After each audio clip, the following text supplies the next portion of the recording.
Welcome to a new product of Ableton, the operator.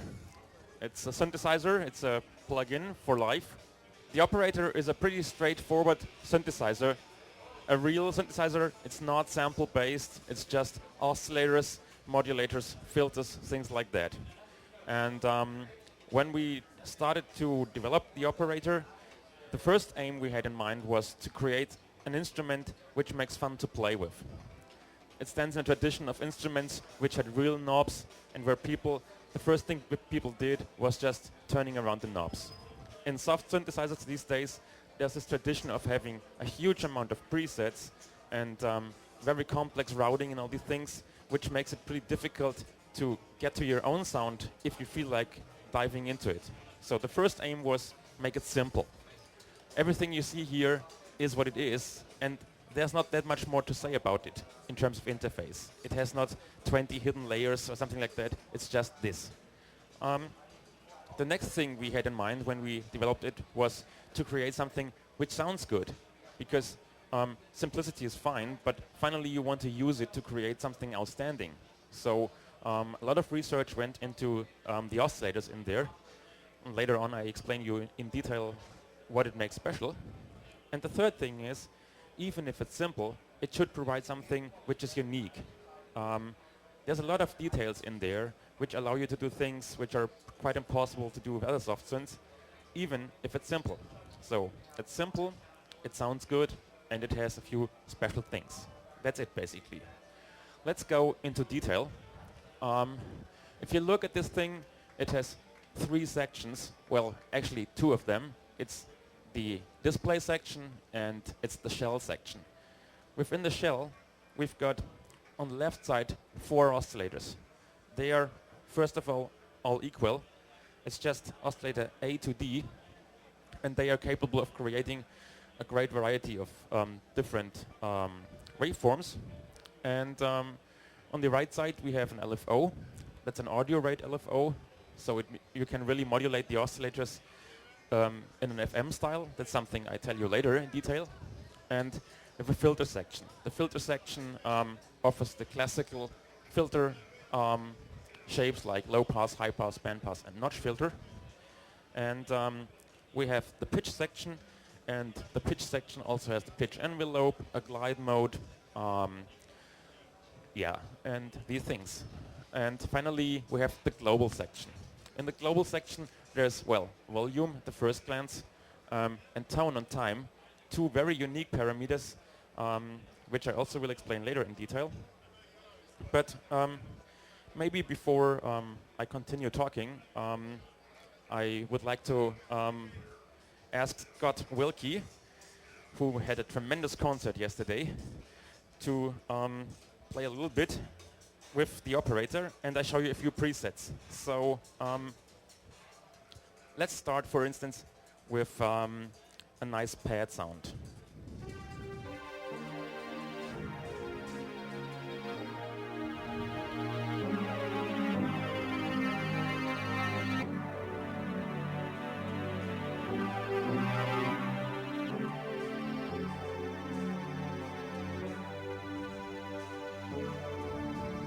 Okay, thank you.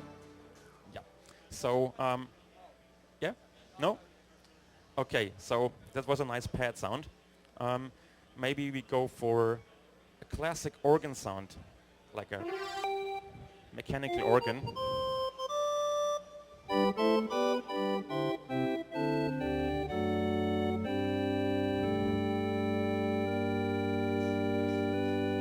That's nice. So, what else? Well, maybe a flute.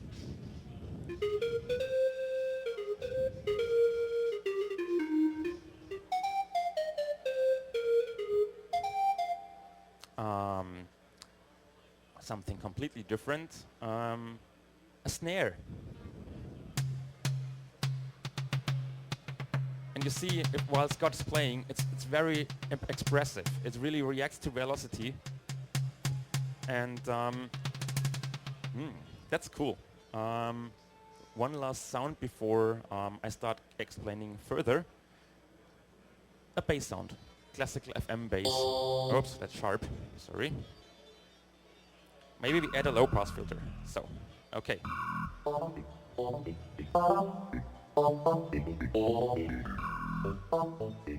Okay.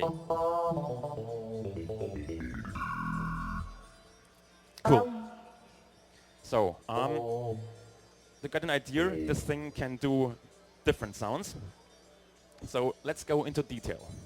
We have the 4 oscillators, and if you look at these oscillators, if I go in one of these, you see the details here.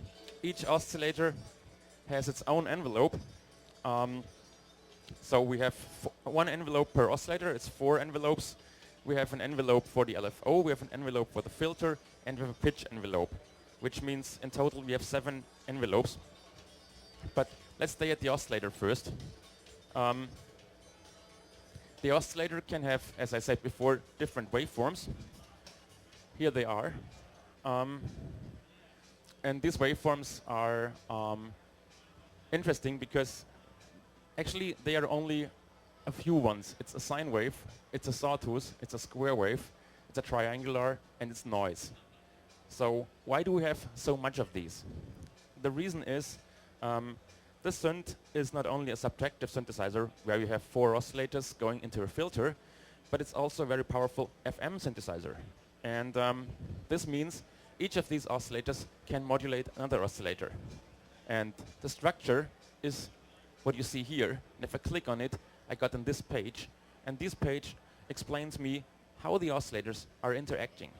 So in the current preset, we see that this one, oscillator A, is going out while it is modulated by oscillator B and C, and these 2 are modulated by oscillator D. So that's classical FM, while this is, for instance, a structure which has no FM at all. It's just 4 oscillators with independent envelopes and going straight out. And this is the very straightforward full FM kind of thing. This one modulates this one, modulates this one, modulates this one, and this one goes out. Okay. This is time now to talk about sound quality, because the waveforms I showed you and the reason why there are a variety of waveforms has something to do with our approach towards sound quality in these things. Digital synthesis, and especially FM synthesis, has a property which makes it somehow difficult and somehow interesting at the same time. It's called aliasing. Aliasing occurs when you play high notes and just suddenly parts of the sounds fold back, or you get high frequencies which you do not expect and which you would not expect from a natural instrument. Sometimes this kind of aliasing is an effect you would like to have, and sometimes it's really annoying. It's up to the developer of an instrument to decide how much aliasing is good for the product. And some products are more conservative in this kind. They are very mellow, and some products are very sharp. Actually, while developing this thing, we decided we would like to have both worlds. It's the same thing. So how we did this, I created a test sound for this. If you play the sound, Scott, we will hear aliasing. So if you go really high up, it's getting really nasty. It's dirty. But on the other side, it's pretty brilliant. The opposite would be, we have no aliasing at all. Okay, once again. Now it's clear, but on the other side, it's a little bit, well, for some purposes, it's too mellow. And I'm very proud that we have this little button here. It's just one control, but it's not a filter, it's something pretty complex within this FM structure, which allows you to control the aliasing. So I can just adjust it while Scott is playing, and you see the result. Now it's opening up. And now it's getting nasty. And I think this is a good balance. So that's an FM synthesizer where you can control how nasty it should be finally. And this tone control makes extremely sense if you just put it on one of these controls, and then you can play with it while you're playing. Okay. Another aspect of the oscillators is, and which has to do with this kind of aliasing thing, is the waveforms we have. Usually classic FM synthesis uses sine waves.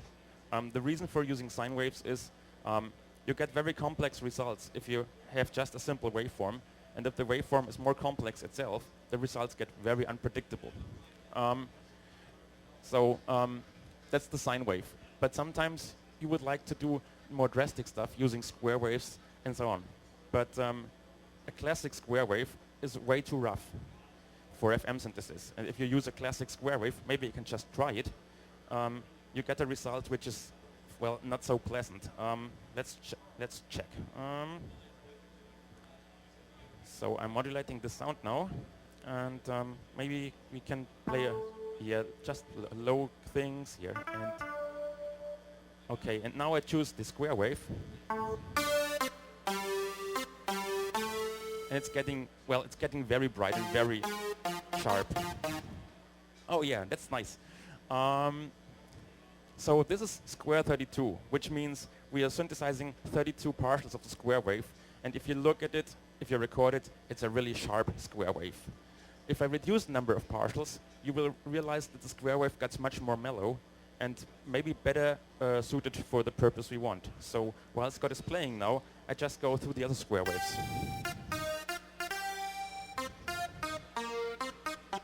Now you have the same thing, but with less overtones.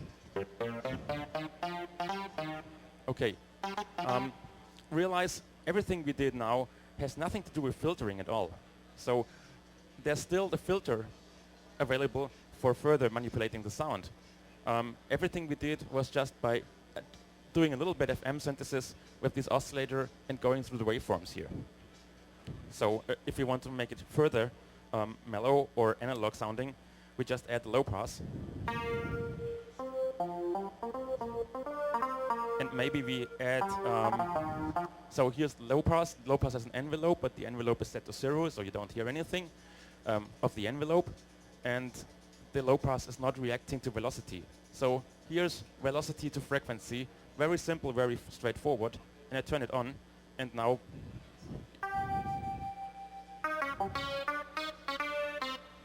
you get a sound which is responding. That's something which is hopefully obvious during the presentation. Since everything you see here is right